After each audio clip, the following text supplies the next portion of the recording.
విశ్వాసమను డాలు పట్టుకొనుడి. ఎఫెసీయులకు రాసిన పత్రిక 6:16.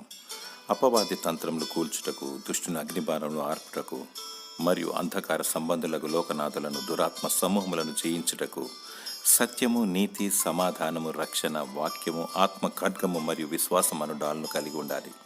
ఇవన్నీ నీవు కలిగి ఉన్నప్పుడు అపవాది నీ యొద్దకు రాడు. వాని కొరకు అగ్నిగుండమును దేవుడు సిద్ధపరిచి ఉంచాడు. ప్రభువైన యేసుక్రీస్తు నామానికి జయం, అపవాదికి అపజయం, అనంతకోటి నాశనం.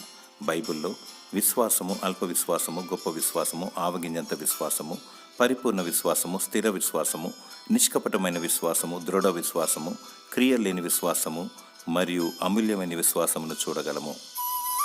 వాక్యము వినుట వలన విశ్వాసం వచ్చును. దేవుడు వాక్యం చేత సాతానును జయించాడు. దేవుని వాక్యాన్ని ధ్యానించు. దేవుడు నీకు పరిపూర్ణ విశ్వాసమును అనుగ్రహించి నీకు విజయము దయచేయునుగాక. ఆమేన్.